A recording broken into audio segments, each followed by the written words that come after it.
Spider-Man et ses acolytes sont gâtés au rayon des intégrales puisque nous avons droit à une cascade, une avalanche de titres qui sortent aussi alléchants les uns que les autres. Le dernier en date, c'est l'intégrale Venom 1992-1995 qui reprend les apparitions de Venom dans les pages de Marvel Comics présentes où il s'oppose à Wolverine, également dans les pages de Amazing Spider-Man, des épisodes que vous avez déjà vus dans les intégrales Spider-Man, et enfin la première série Venom de 1993 qui s'appelle Lethal Protector et qui compte 6 numéros.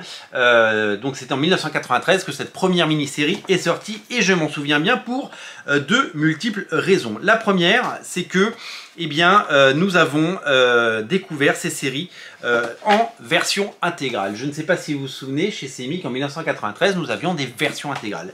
Et on a découvert Venom. Venom n'avait pas de série régulière à l'époque, il a eu une succession de mini-séries. Avant cela, il n'apparaissait que dans les séries des autres.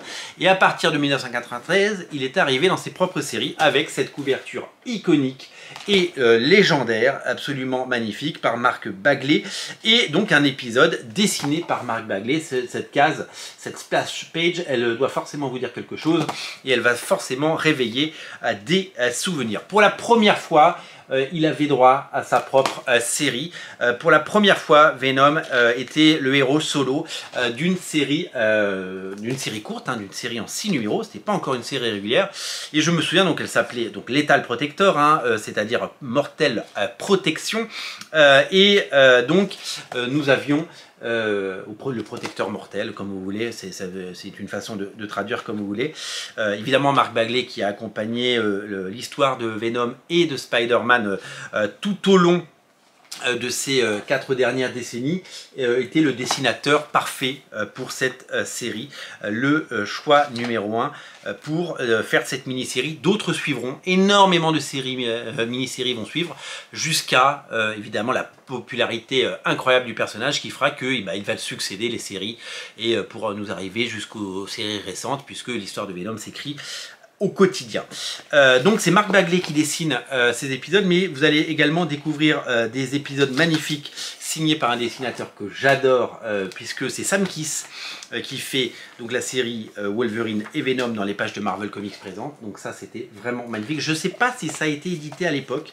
Je sais juste que à toutes les époques, quand Sam Kiss a dessiné Wolverine, ça a toujours été quelque chose d'étonnant. Donc ça, c'est des épisodes que je suis ravi de découvrir, ravi de parcourir, parce que c'est vraiment de toute beauté et c'est vraiment quelque chose qui mérite d'être vu et lu si vous aimez évidemment le style de Sam Kiss et si vous aimez bien entendu son travail. D'autres auteurs travaillent évidemment sur ce récit. Je peux nommer Ron Lim et Todd Smith au dessin, et au scénario c'est évidemment David Michelinie et Ward Mackey, les deux auteurs qui ont rythmé la vie de Spider-Man et donc de Venom dans les années 90 et qui sont évidemment les deux grands noms à qui Venom et Spider-Man restent attachés. Voilà pour cette intégrale dont on fera évidemment un page à page très vite.